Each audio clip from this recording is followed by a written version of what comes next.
Hey, y'all.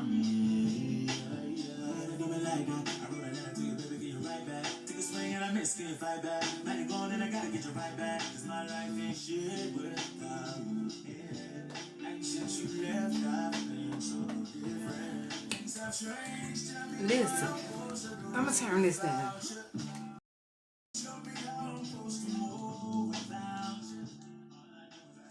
Listen, I was looking at that Anthony Carmelo, not the Anthony Carmelo, the basketball player, Anthony Carmelo, the young man that caught 35 years.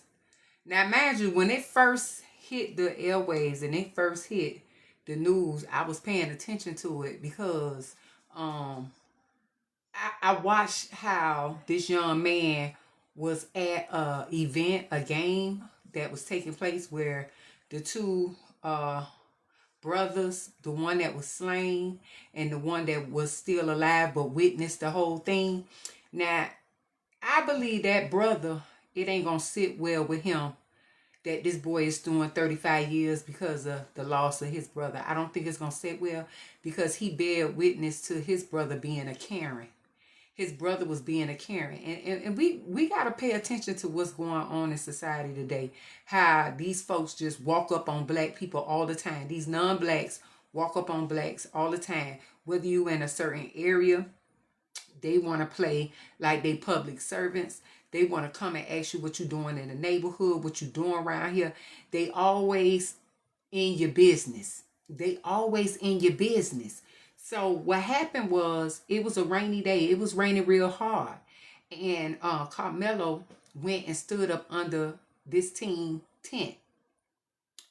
Apparently they did not want him under the tent. So the went and stood up under this team tent. Apparently they did not want him under the tent. So he was like, you don't own this over here. I could stay over here if I want. So the brother that was slain threatened Carmelo to lay hands on him. Mind you, there's a big size difference. The football player wore like 200 and something pounds. I don't know his height. Carmelo was 135 pounds. He was 135 pounds. Little dude. So mind you, something had to transpire where he felt like he had to carry a knife with him wherever he go. Because, people like to bully people. People like to tease people. And if you say you don't carry a firearm or a knife or whatever, mace or whatever, it's common for people to carry that type of stuff for their protection. It's sad that children have to do it, but children do it as well. Like even when you look at these truck drivers, they have a law where they can't carry a firearm when they carrying cargo and working in these trucks or whatever. But they still carry knives. They still carry switchblades. They still carry. Even the good old boys in Texas know what I'm talking about. They carry their knives, and it's for protection because you never know what may transpire. So it shouldn't be different for somebody else to carry a knife because they're a different race or a different ethnicity when you're trying to protect yourself. Because that's what he was trying to do. Now, it wasn't just one person approached Anthony Carmelo. There was more than one person approached this young man. It was the boy that was slain. It was his brother. And it was, I guess, some more teammates. And Anthony Carmelo was by himself. So just imagine you being approached by people that you are not friends with, and they come and tell you got to move or they gonna lay hands on you, and it's more than one person. Now mind you, finna get into defensive mode. You finna get into defensive mode because you're not finna let four people jump on you. Now I hear a lot of spectators, a lot of people say, whatever happened to fighting fair? Well, it ain't fair when you outnumbered. It's not fair when you outnumbered. Now it could have transpired where the brother that was slain could have gave him a one-on-one. But who's to say that would have happened, a one-on-one? We see people online get jumped all the time. You know what I'm saying? We see it all the time. So, a lot of these parents out here tell they kids, if you ever in trouble, you know, you make an example out of that one that's trying to jump you. So at the end of the day, I just hate it went that way. But it wasn't fair to him because you got a whole jury full of white folks. It's like they took us back in history in the 1800s when they put nothing but non-black people in the jury booth to give the final judgment. It's not fair. And see, they want that closing argument to be finalized because they know if they would have had a mixture of blacks and whites in the jury, they would have never came to a conclusion. Because they knew that trial would have been prolonged because they had a mixed jury, they chose to just make the jury they just chose to make the jury an all-white jury. And I really believe that the decision on Anthony Karmelo's life was already decided. The 35 years were already decided. They didn't even need to go to trial. The judicial system is so jacked up in Texas. They didn't even need to go to trial. They did not need to go to trial. They had already made up their mind. Because if you pay attention to all the people that were a part of this trial, down to the attorneys, to the judges, to the various people, commissioner, mayor, all of them are friends. They got pictures of them all together. They do Christmas together. They hang out together.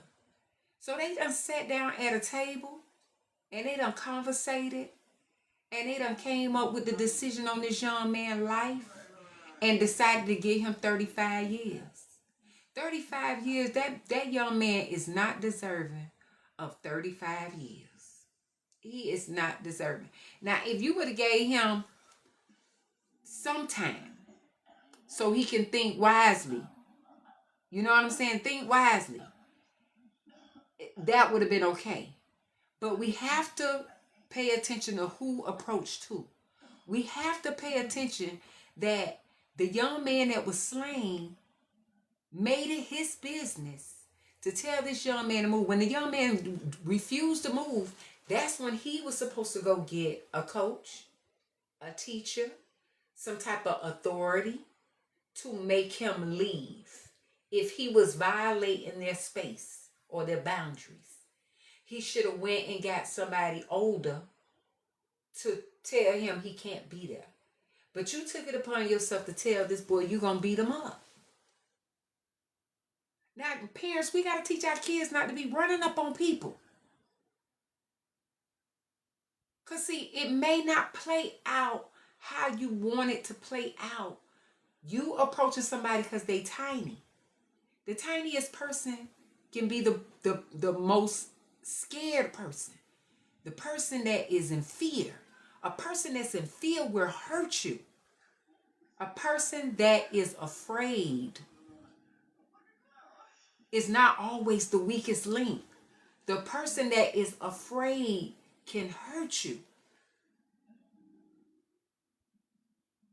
They can hurt you because they're scared. He didn't get approached by one young man. He was approached by the young man that was slain, his brother, and maybe 2 other team members. And we all know as kids, some kids like to show out in front of other kids. So when he told Karmelo, you got to get from up under the tent. You don't belong over here. When Karmelo told him no because it's raining, if he felt like he was in violation, he should have went and got authorities. He should have went and got a teacher or a coach. But he took it upon himself to threaten Karmelo. And it didn't end well. It didn't end well. And we got to know time and time again, when we pay attention to people approaching people about why they here and what they doing here, we see Karens do that all the time. We see Karens walk up on complete strangers in neighborhoods that they live in and ask them what they doing here. Because you ain't never seen them before, you think it's safe or your place to go walk up to somebody else and say, what are you doing here? People need to know boundaries. People need to know their space. People need to know to kind of leave people alone. And it's so sad on both ends. It's sad that the young man is gone. It's sad that this boy done caught 35 years. I still don't feel like he's deserving of 35 years. I still don't believe they should have gave him 35 years. I don't believe they should have gave him that. I don't believe they should have gave Karmelo 35 years. Because he was minding his business. He was minding his business. And it don't cost much to mind your business. Minding your business is free. Minding your business is free. This boy took for shelter because it was storming that day. And he did not want to be out in the rain. And this young man said, this is our tent. You got to move. Once Karmelo didn't move, that's when he was supposed to get the coach, one of their superiors, authority. He was supposed to go get somebody that is an overhead to resolve that issue. But he took it upon himself to feel like he can bully Karmelo. And bullying does not always play out how you want it to play out. And the only reason why Karmelo is doing time is because the jury was all YT. And the people that had already decided on his destiny had made the decision before he even went to court. They had already decided on his destiny. They had already made up their mind what they was going to do with Karmelo before it even went to trial. Because we got to know Texas is full of the good old boys. Texas is full of the good old boys. They already knew what they was going to do to this young man because he was a black boy that took a YT boy's life. And they wanted to make an example. That's what it was. They wanted to make an example out of this young man. They wanted to embed fear in the next black boy that may have an altercation with a non-black boy, so he'll think twice before defending himself.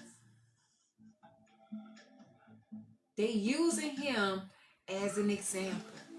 And I just feel like with this trial right here, I believe they can go to the Supreme Court. They can get another trial. I don't think it should just end there, because I've seen time and time again when there has always been a verdict, people have took it to a higher court.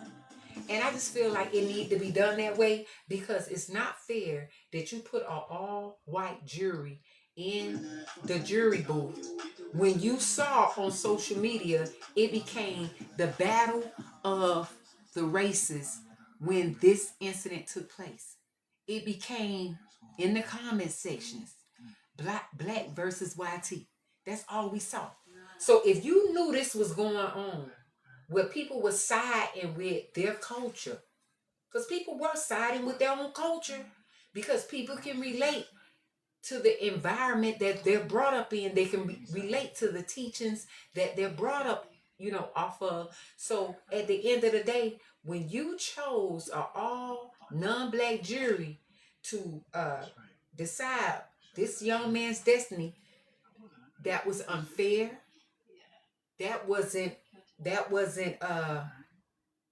I wouldn't say not only fair, it just wasn't the law. It just wasn't, it's not what America stands for.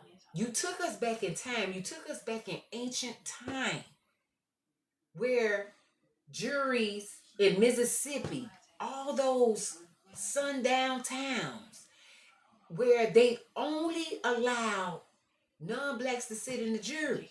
Y'all took us back there. We in 2026. And you took us back to the 1800s, to the early 1900s. And that's crazy. That's crazy. That is insane. Say, what happened to the jurors of his peers? They denied them.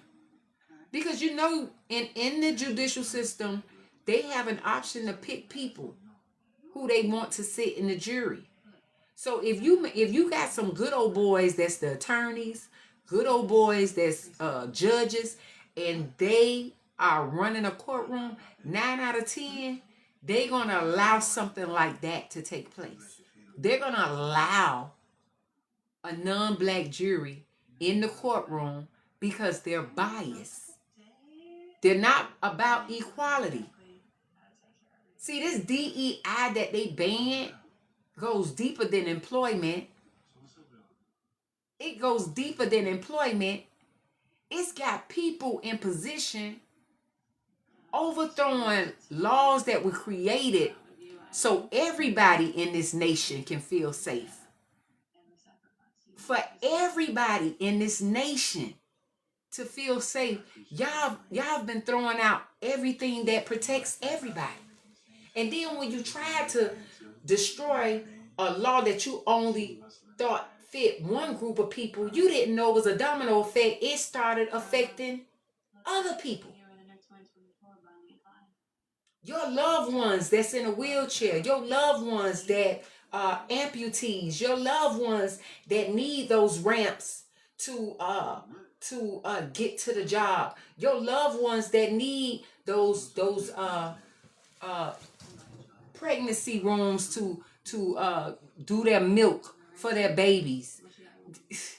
It's a lot of people got affected by it. When y'all thought it was just going to affect black folks, it ended up affecting a lot of other people in different walks of life.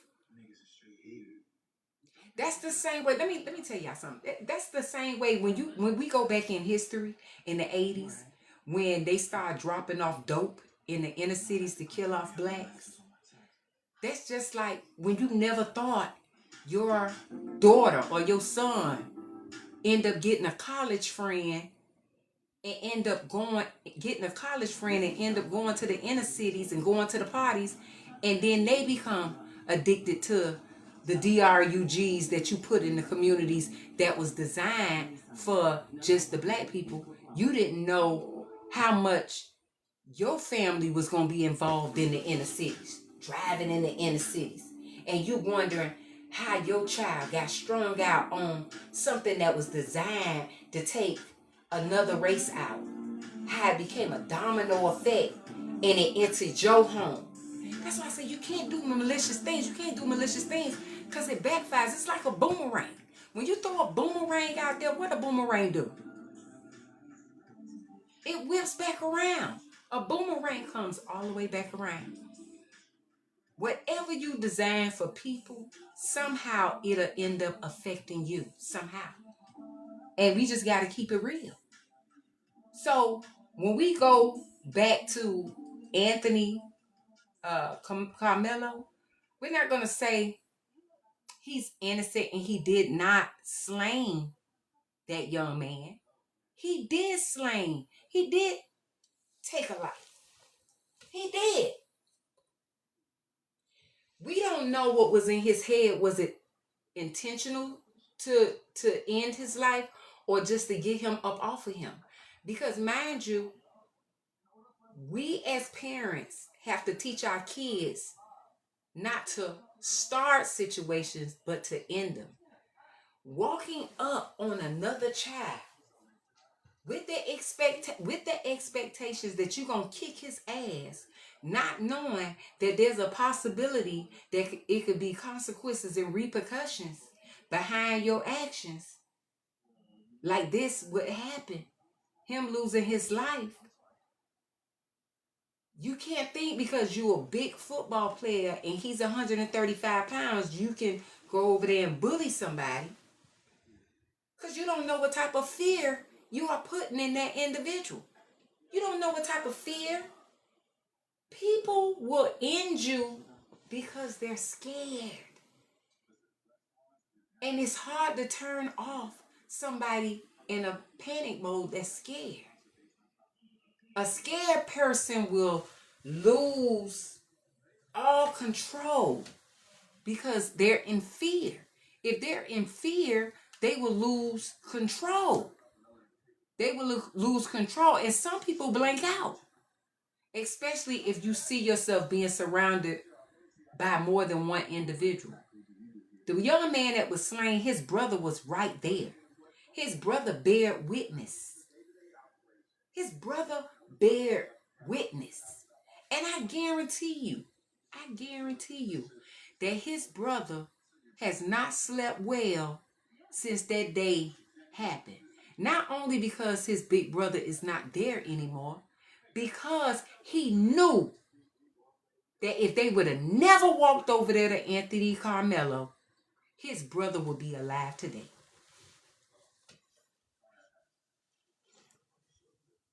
That brother knows if him and his brother and those few teammates that walked over there to address him for being up under that tent because he was trying to take shelter out the rain, he knows if they would have never walked over to that boy and told him to leave and threatened to beat him up, his brother would be here right now today. Right now today. Sometimes you got to do things that goes with school policy. If another student is being not complacent or not agreeing to what's going on, you don't take matters in your own hand. You go approach an authority. You go get a teacher. You go get a coach. You go get an authority figure and say, hey, this young man is over there under our tent. We don't know who he is. Our belongings over there. We asked him to move. He wouldn't leave. Could you go and tell him he can't be there? And it would have been up to that coach to say, hey, it's okay. It's raining. Let him stay up under there. Or the coach to go over and say, you got to leave. You got to leave. Parents, stop making excuses for your kids. You got to stop making excuses for your kids. And at the end of the day, a lot of people say, well, stop making excuses for Anthony Karmelo. Who in 2026 does not carry something to protect themselves? I'll wait on it. Who in 2026, young and old, do not carry something to protect themselves? Whether it's mace, whether it's a switchblade, whether it's a firearm. Like I said before, truck drivers, because there's a new law, they can't carry firearms when they're carrying cargo. They carry switchblades with them. They carry switchblades. Every truck driver I know. I was just working at Home Chef. I used to do front desk administrator. The trucks come in. I help them with the keypad punch in. And guess what? When they come through the metal detector, I take their knives. Every last one of them. Every last one of them had a pocket knife. You get what I'm saying? So you got so many people out here in the world that carry something to protect them. And you never know what Anthony Karmelo experienced to want to carry that switchblade on him. We don't know what made him feel that he needed that for protection. But he's not the only person in America that carries a switchblade.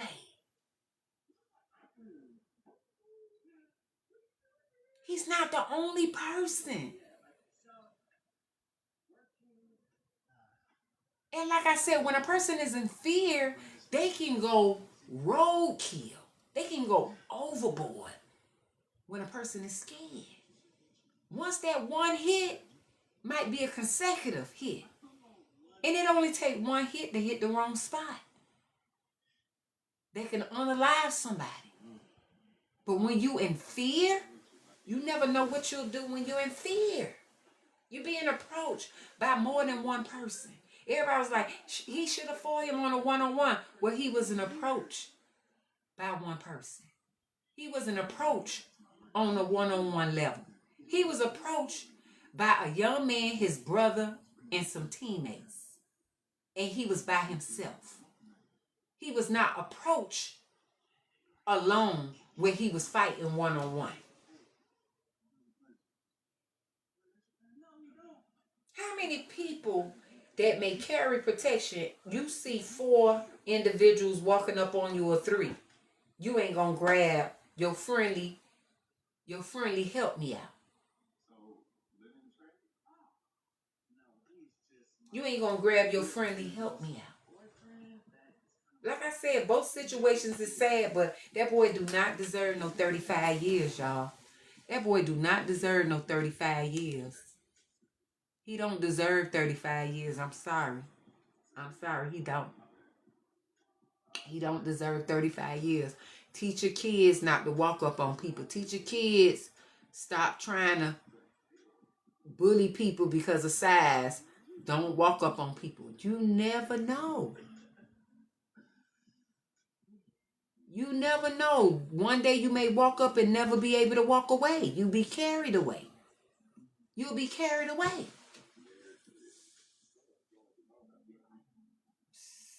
It's a sad thing, man. But the judicial system failed Anthony Carmelo by putting an all white jury in that courtroom. It seemed like savagery. It seemed like they were sabotaging the case. They already came up with a verdict. They already came up with a decision, as though they didn't even need to go to trial because y'all already sat down at dinner with your fellow friends and colleagues and relatives and already said what y'all was going to do. This was already a ploy. It was already plotted and planned. And y'all executed what y'all took out and seek to do. And y'all seek to get this boy this time. Y'all wasted everybody's time in that courtroom when y'all already had a decision. Y'all wasted everybody's time. Y'all already had a decision and y'all wasted everybody's time.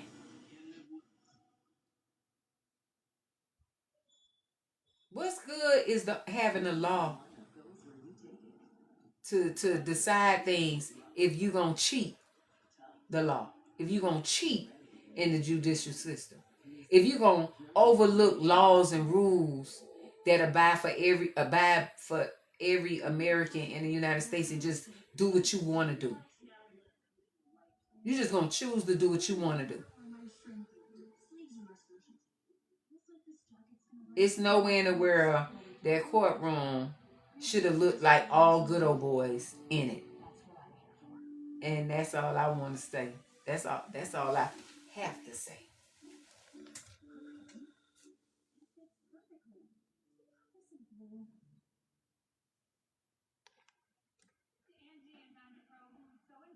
I'm trying to close this out.